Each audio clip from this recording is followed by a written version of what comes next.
أعوذ بالله من الشيطان الرجيم.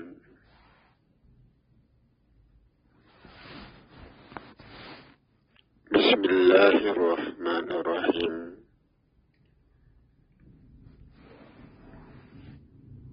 السلام عليكم ورحمة الله وبركاته.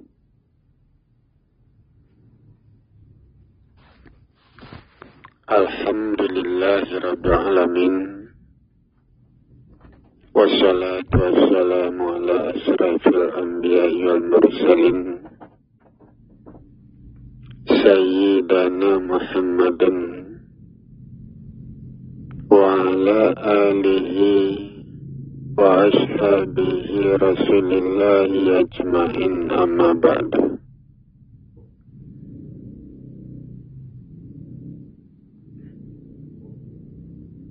Puji syukur kita berikan kepada Allah, Tuhan yang Maha Besar dan Maha Agung.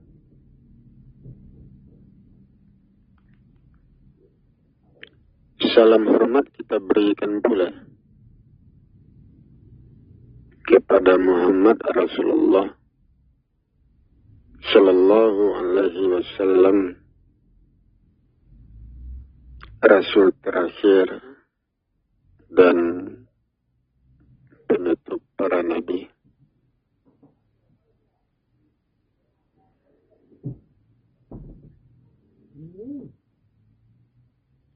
Saudara-saudara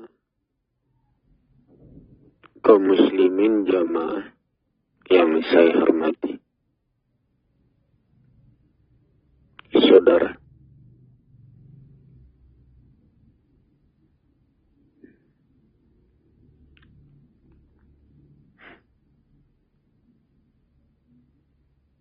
Allah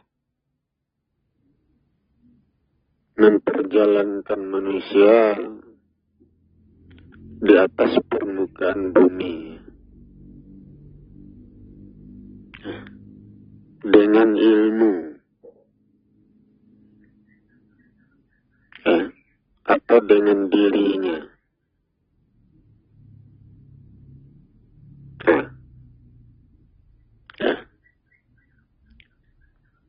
Tubuh manusia adalah zat. Tubuh manusia tanah.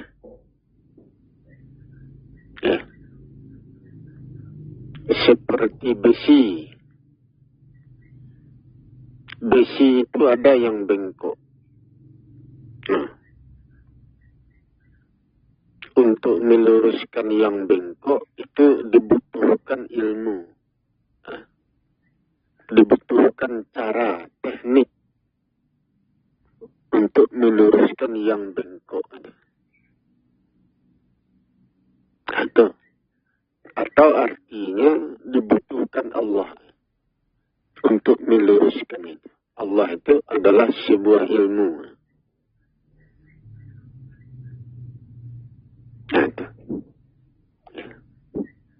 Jadi manusia berjalan di atas permukaan bumi itu dengan Allah atau dengan ilmu. Untuk apa? Tentu untuk meluruskan pertumbuhan jiwa raganya, meluruskan pertumbuhan jasmani rohaninya, meluruskan pembentukannya menjadi manusia. Berhasil dia penciptaannya menjadi manusia sempurna, berhasil. Tetapi kalau menyimpang bagaimana? Kalau menyimpang, tentu dia jadi binatang jadinya. Atau berperangai binatang. Itu kalau menyimpang. Jadi dengan Allah, penciptaan itu diluruskan.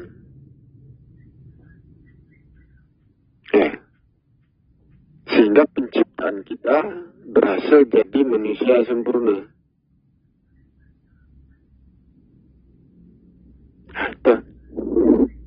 Allah itu ilmu. Ilmu itu ada di langit dan di bumi, meliputi langit dan bumi. Meliputi seluruhnya.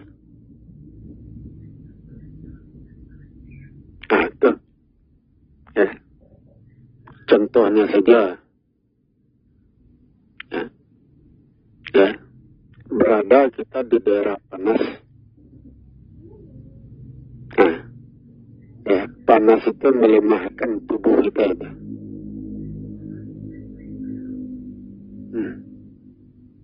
Berada kita di daerah dingin. Dingin itu membikukan tubuh kita. Itu ilmu. Pengetahuan. Nah, itu. Ya. Kalau badan kita lemah tentu ya kekuatan kita menurun. Ya. Nah, itu. Kita tidak bisa berbuat apa-apa. Tetapi kalau badan kita membeku, kita kedinginan, tentu susah untuk melakukan sesuatu. Bagaimana ilmunya? Tentu ilmunya kita berada di tengah-tengah. Kita berdiri antara panas dan dingin. Kita berdiri di tengah-tengah antara panas dan dingin. Sehingga badan kita tidak terlalu panas dan tidak pula terlalu dingin. Badan kita tidak melemah dan tidak pula membeku. Itu kalau kita berdiri di tengah-tengah. Itu akibatnya, hukum sebab akibat. Itu ilmu. Itu. Ya. Langit dan bumi dipenuhi oleh ilmu. Contoh, berdiri kita di sebelah gunung, badan kita terangkat.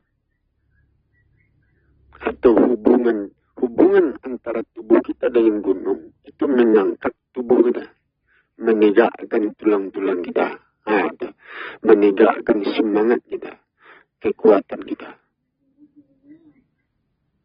Itu. Itu hukum itu. Hukum sebab akibat. Tetapi kalau menjauh kita dari gunung, terlalu jauh, atau di daerah itu tidak ada gunung. Itu tubuh kita, itu jatuh. Tidak terangkat. Semangat kita itu tidak terangkat. Dan tidak. Kekuatan kita.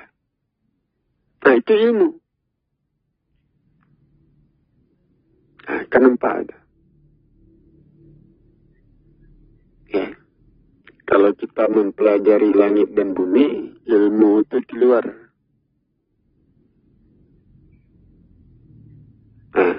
Al-Quran mengatakan, pikirkanlah tanda-tanda yang ada di langit dan di bumi. Perhatikan langit dan bumi. Segala sesuatu yang ada di langit dan di bumi. Dengan itu kita mendapatkan pengetahuan. Pengetahuan itu kita butuhkan untuk memperbaiki diri, meluruskan diri, untuk menyempurnakan pembangunan jiwa raga kita. Kita membutuhkan pengetahuan, ilmu. Dengan itu kita dibentuk. Dengan ilmu, dengan pengetahuan. Atau dikatakan dengan Allah diri kita dibentuk. Atau Allah itu yang membentuk jiwa raga kita. Jadi Allah membentuk jiwa raga kita. Itu sama artinya ilmu itu yang membentuk jiwa raga kita. Yang membangun diri kita. Apabila kita mengamalkan ilmu itu.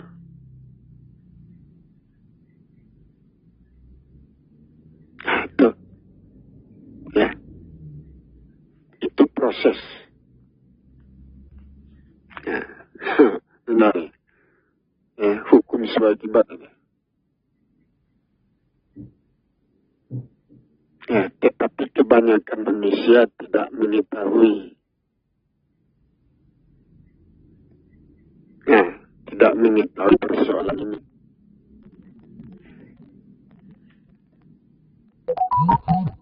Jangankan manusia biasa, Nabi dan Rasul saja itu tidak tahu. Muhammad dan Rasulullah saja tidak mengetahui persoalan ini. Nah, itu.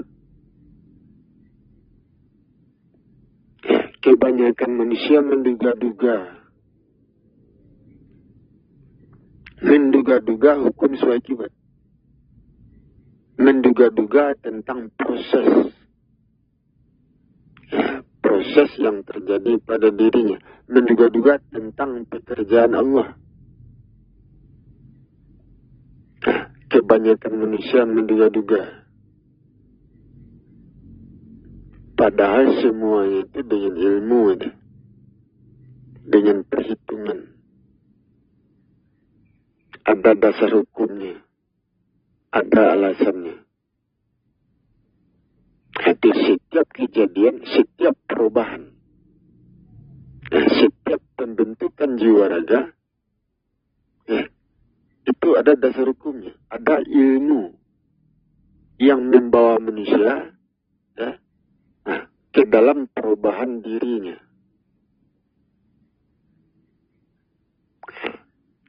Kan nampak ada. Tidak bisa diduga-duga. Nah, itu deh. Ya. Diduga salat sunat kita dapat ini, dapat itu. Nah, tambah lagi salat sunatnya. Oh, tambah banyak yang dapat. Entah apa yang dapat. Itu kan menduga-duga. Padahal segala sesuatu mengalir dengan ilmu. Ada. Ya. Seperti angin bergerak dari barat ke timur itu dengan ilmu, dengan perhitungan. Ya, dengan dasar hukum.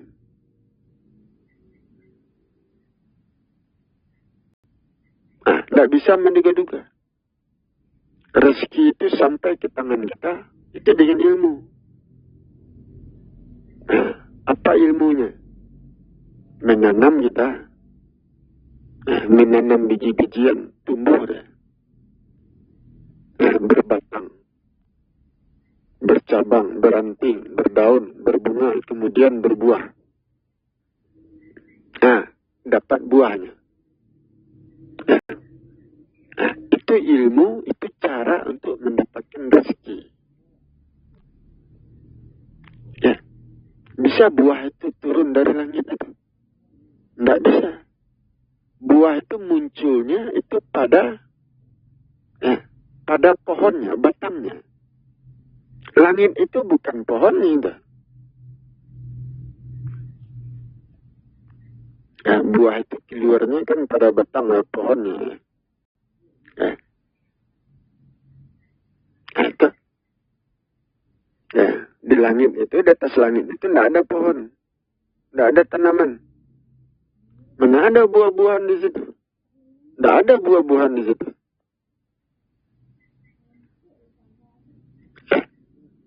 Kalau kita berdoa, minta buah, apakah turun dari langit? Tidak. Tidak ada buah di langit itu. Apakah buah-buahan? Apakah uang? Apakah emas? Macam-macam. Itu tidak turun dari langit.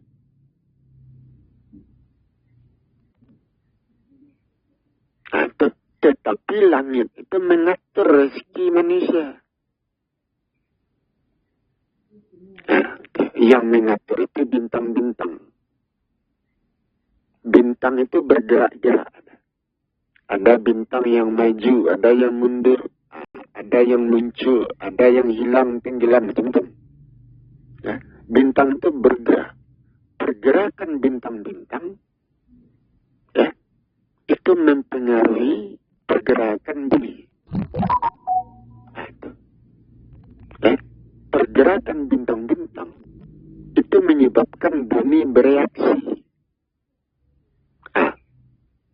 Tanah bumi bereaksi. itu mendorong tumbuhnya gitulah proses. Yang mampu mendorong tumbuhnya rezeki, buah-buahan, emas, macam-macam. Tuh. Jadi rezeki manusia diatur di langit. Itu maksudnya. Itu harus dipahami itu. Bukan turun dari langit. Rezeki itu keluar dari bumi. Tidak ada rezeki yang turun dari langit. Nah, ya, uang turun dari langit, tidak ada itu. Emas turun dari langit, tidak ada. Buah-buahan turun dari langit, tidak ada. Seluruhnya keluar dari bumi. Nah, langit itu cuma mengatur rezeki. Kapan rezeki dikeluarkan? Kapan buah-buahan itu, kapan pohon itu berbuah? Tuh, kapan emas itu tercipta, terbentuk dalam tanah? Kapan hujan turun? Nah, langit mengatur itu. Itu sebabnya dikatakan rezeki manusia diatur di langit, ditentukan di langit. Itu ilmunya. Kalau tidak dipelajari, tentu tidak tahu.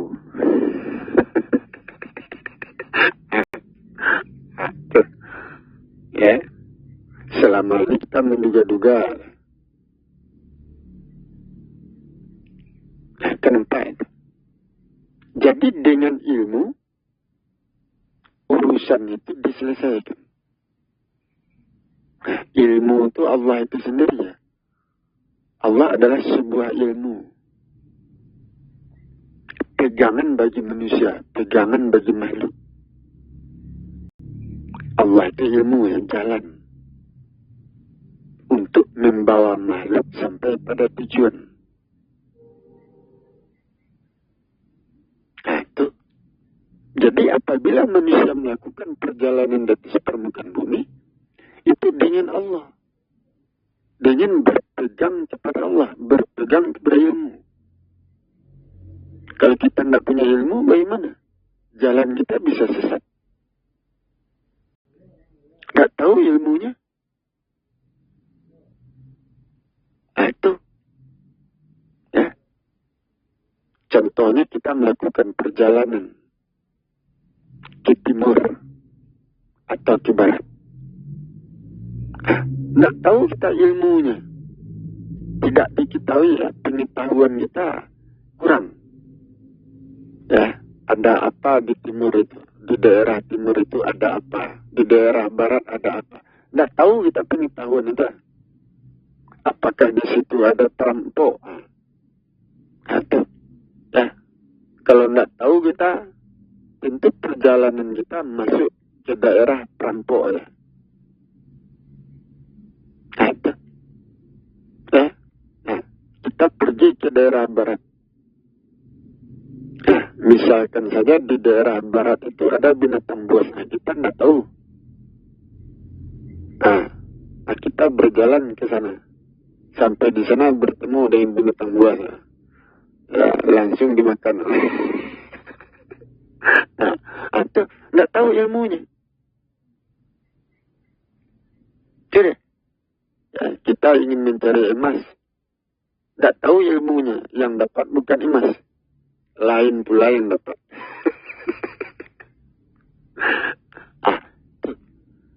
Ya. Jadi kalau kita bekerja, melakukan perjalanan, itu pegang ilmu itu. Diketahui ilmunya. Sebelum beramal. Sebelum bekerja. Sebelum berjalan. Al-Quran mengatakan, kerjakanlah apa-apa yang engkau ketahui. Nah, tuh. Jangan kita mengerjakan sesuatu dalam keadaan bodoh. Tidak tahu apa-apa. Itu berbahaya. Sehingga Al-Quran mengatakan azab itu turun kepada orang-orang bodoh. Kesusahan itu turun kepada orang-orang bodoh. Tidak tahu apa-apa. Itu dia. Kan nampak. Manusia diselamatkan dengan ilmu. Orang-orang yang berilmu, yang mengetahui, dia selamat dari bahaya, selamat dari ancaman. Apa saja yang dia kerjakan, dia tahu akibatnya. Akibat baik, akibat buruk. Nah, untungnya, ruginya tahu dia. Sehingga dia terhindar dari bahaya. Nah, itu orang yang berilmu. Jadi tidak sama orang yang mengetahui dengan orang yang bodoh, tidak mengetahui. Itu berbeda.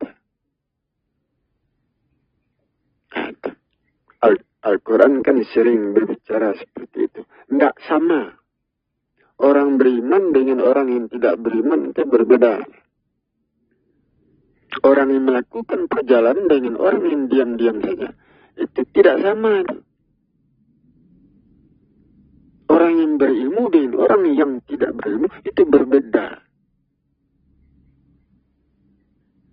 Nah, itu. Orang yang dapat melihat dengan orang yang tidak bisa melihat itu berbeda. Nah, atau dari ya, apabila kita melakukan perjalanan, melakukan sebuah perbuatan, nah, beramal, itu berbeda akibatnya itu. Itu. Ya, orang yang berilmu ya, menjalankan amalan. Orang yang bodoh juga beramal. Itu berbeda akibatnya, tidak sama.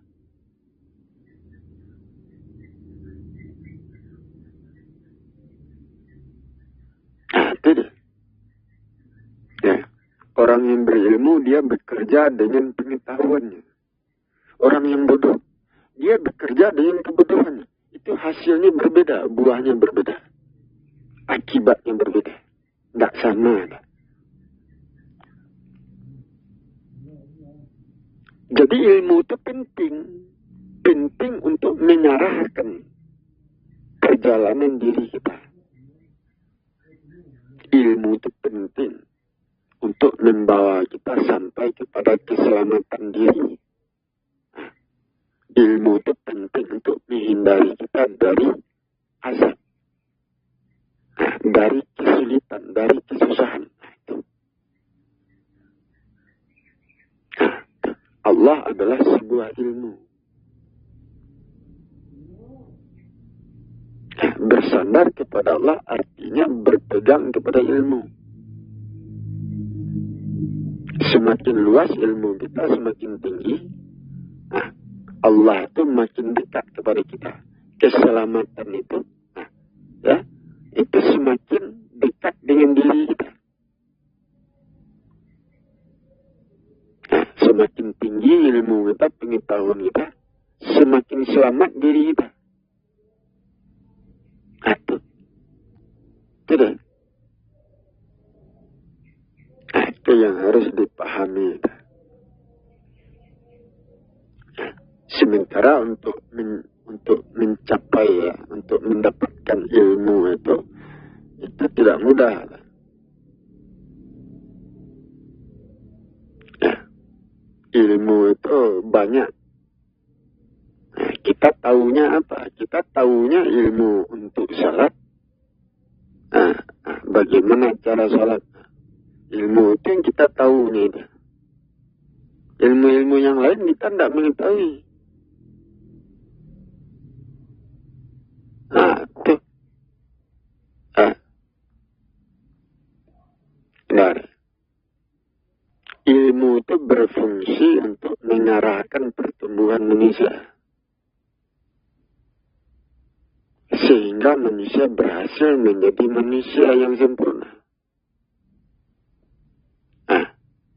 Tetapi kalau kita tidak punya ilmu kita kurang-kurang, pertumbuhan jiwa raga kita itu berbelok. Tidak lurus.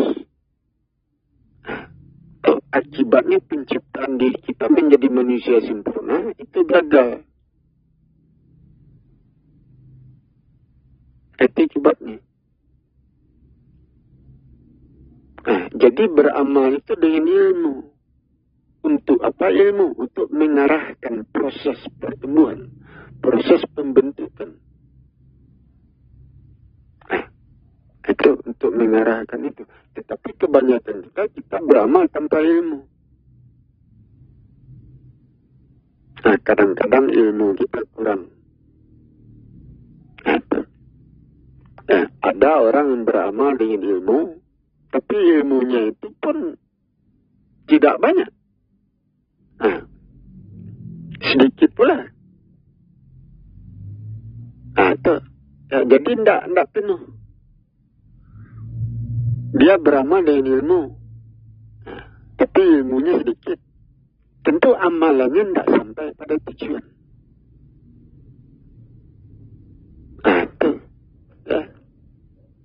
Di situ kerugiannya. Jadi ilmu itu harus sempurna. Pengetahuan itu harus sempurna. Harus lengkap. Untuk membawa kita berhasil sampai pada tujuan. Jadi Allah itu sebuah ilmu yang membawa manusia menjadi orang yang selamat.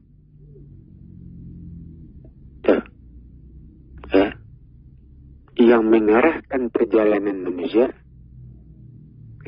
menjadi manusia sempurna. Itu Allah itu. Jadi manusia membutuhkan Allah, atau artinya manusia membutuhkan ilmu itu. Itu akan nampak. Itulah yang harus kita pahami, yang harus kita pelajari. Jadi tidak mudah ini.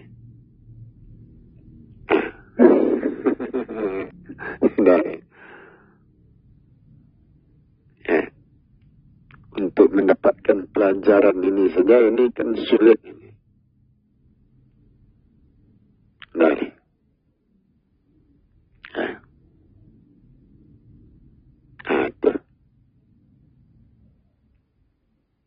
Allah memberikan pengetahuan kepada saya, memberikan pelajaran petunjuk. Bagaimana caranya sehingga saya mendapatkan pelajaran petunjuk? Itu tidak mudah. Itu panjang prosesnya. Tidak bisa dengan satu malam saja. Tidak bisa itu. Al-Quran mengatakan, bacalah. Bacalah. Bangun di tengah malam, bacalah Al-Quran. Kami akan memasukkan ke dalam dadamu petunjuk pelajaran. Itu perlahan-lahan, sedikit demi sedikit dimasukkan. Tidak bisa satu malam. Ini ada pula orang yang mengatakan, Imam Mahdi, Al-Mahdi, Allah memberikan petunjuk kepada dia hanya dalam satu malam. Padahal Al-Quran mengatakan, kami masukkan ke dalam dadamu perkataan yang berat. Ilmu, sedikit demi sedikit. Itu tidak bisa satu malam itu. Berbulan, bertahun juga.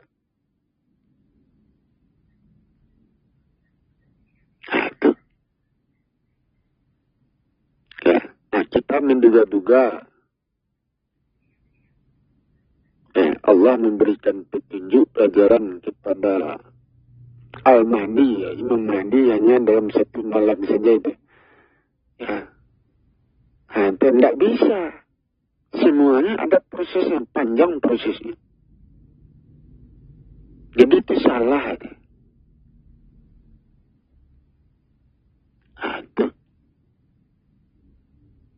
Salah ada.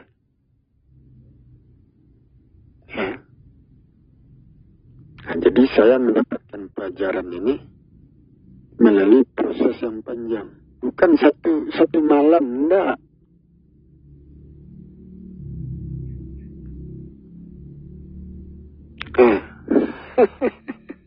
Itu deh. Kenapa? Saya sampaikan kepada orang yang mendapatkan pelajaran itu, pengetahuan itu, petunjuk itu adalah saya. Tapi orang tidak percaya itu. Nah, bagaimana caranya? Al-Mahdi itu yang dikatakan itu kan saya sebenarnya. Ada. Ya. Kalau turun saya berceramah. Nah, itu tidak kalah gitu. Nah. Turun saya berceramah. Dan berhadapan dengan manusia lain. Orang-orang berilmu tidak kalah gitu. Saya punya dasar hukum yang kuat ini.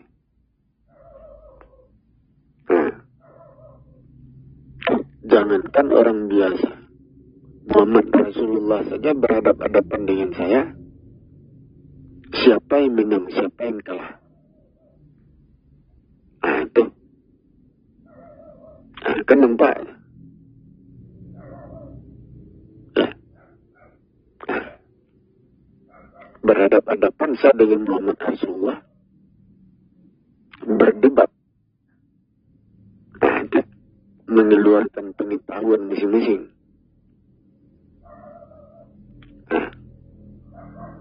Nah, siapa yang akan menang?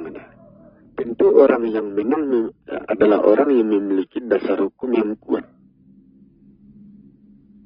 Memiliki alasan, memiliki bukti-bukti di dalam perdebatan itu, dalam pembicaraan itu. Itu yang akan menang. Ya, bukan orang yang menduga-duga. Ini indah.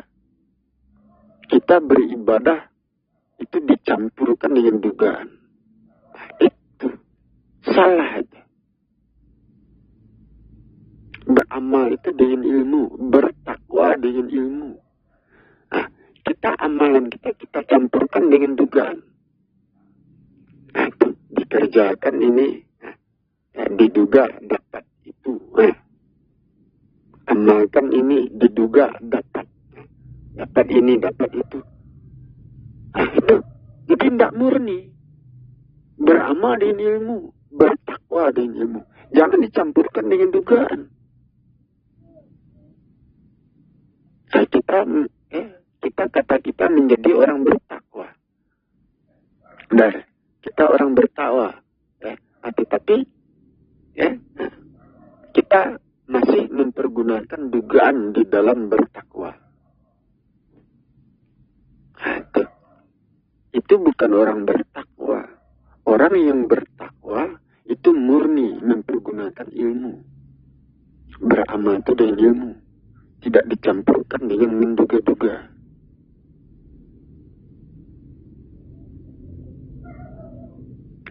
Itu sebabnya kalau saya turun berhadapan dengan orang-orang pintar, para ahli agama, tidak kalah saya itu.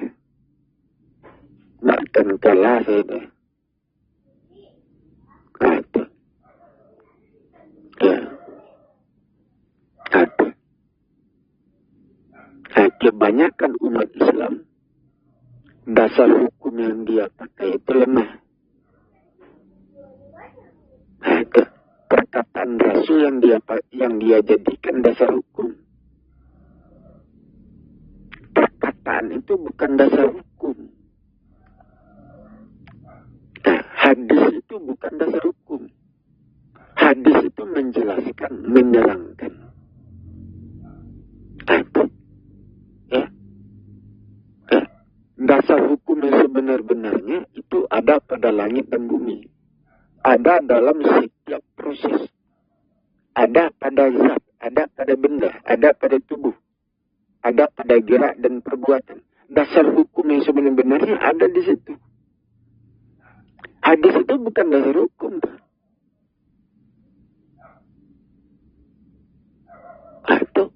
Itu lemah. Hadis itu menerangkan, menjelaskan. Bukan penyebab terjadinya sesuatu. Apakah perkataan Rasul itu bisa merubah proses alam? Tidak bisa. Apakah perkataan Rasul bisa menggeser proses itu? Proses alam? Tidak bisa. Apakah apakah perkataan Rasul bisa mendorong terciptanya sesuatu? Mendorong tumbuhnya tanaman? Tidak bisa. Apakah perkataan Rasul itu bisa menurunkan bencana? Itu. Tidak bisa. Semuanya dengan ilmu, dengan proses. Ada sebab-sebabnya, ada dasar hukumnya. Perkataan Rasul itu bukan dasar hukum. Perkataan Rasul itu menjelaskan. Rasul itu manusia, bukan Tuhan.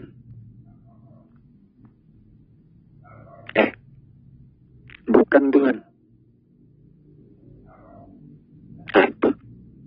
Setiap kejadian itu didorong oleh dasar hukum yang kuat. Setiap kejadian, setiap peristiwa itu didorong oleh dasar hukum yang kuat. Hukum sebab akibat. Contohnya, air itu mendorong tanaman subur. Kalau air tidak ada, tanaman tidak subur. Apakah air itu bisa diganti dengan ayat? Dengan zikir untuk menyuburkan tanaman? Tidak bisa. Air itu dasar hukum untuk mendorong tumbuhnya tanaman.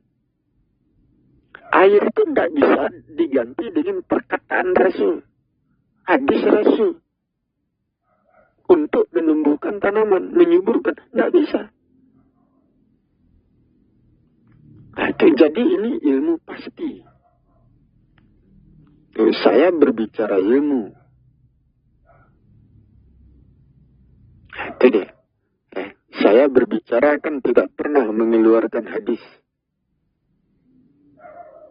Kenapa? Karena hadis itu lemah. Tidak ada dasar hukumnya. Tidak kuat. Tuh.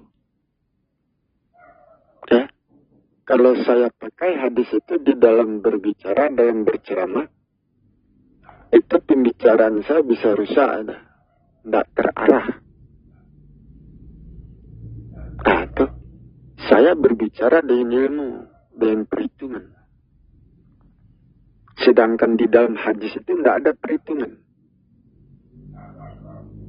Ilmunya kurang. Bercampur pula dengan dugaan. Itu diduga begini, begitu, dapat ini, dapat itu. Diduga ini akan terjadi segala macam. Bercampur itu. Hadis itu isinya. Itu sebabnya tidak bisa saya pakai hadis itu. Perkataan Rasul, walaupun itu langsung keluar dari mulut Rasul, tidak bisa saya pakai. Tidak bisa dijadikan dasar hukum. Walaupun itu hadis asli. Tapi saya tidak bisa memegangnya sebagai dasar hukum. Tidak bisa. Itu. Jadi pegangan saya itu ilmu. Dasar hukum saya itu kuat. Itu sebabnya tidak akan bisa orang menentang. Tidak akan bisa, tidak akan ada. Itu. Ilmu saya kokoh. Tidak ada yang bisa menjatuhkannya. Itu dia. Itu pengetahuan saya miliki. Kokoh, kuat. Tegak di langit dan di bumi. Karena pengetahuan saya berdasarkan hukum. Jadi itu yang saya peroleh dari Allah itu. Allah memberikan pengetahuan yang sebenar-benarnya kepada saya.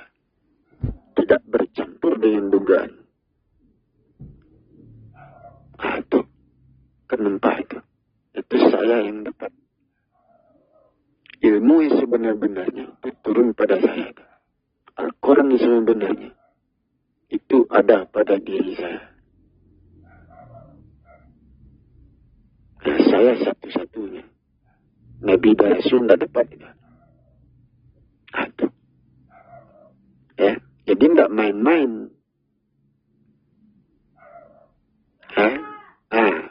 perkataan saya tidak main-main, ucapan saya itu.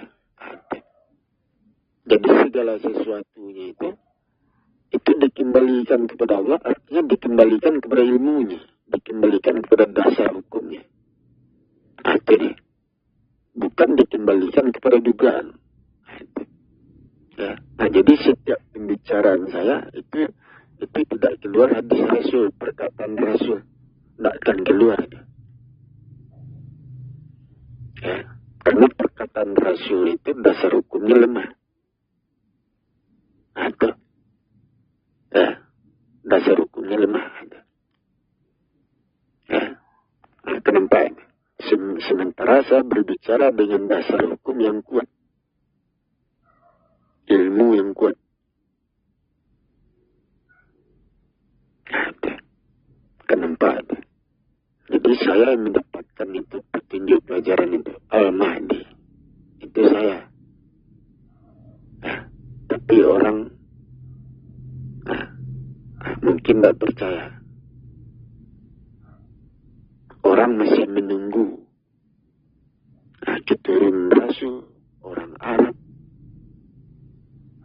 Ya, itu yang ditunggu-tunggu. Itu tidak akan ada itu. Saya lebih mengetahui tentang Al-Mahdi. Orang ini beri petunjuk ada. Yang sebenarnya itu saya sendiri. Tapi tidak mungkin pula saya mengatakan kepada masyarakat saya orangnya itu susah. Susah. Tentu saya diam. Saya bersikap menunggu. Jadi,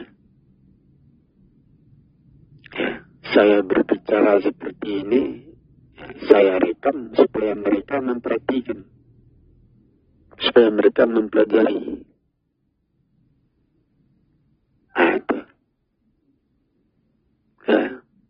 Supaya mereka memahami siapa diri saya, kan itu tidak.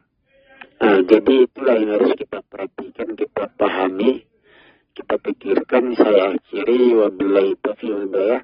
Wassalamualaikum warahmatullahi wabarakatuh.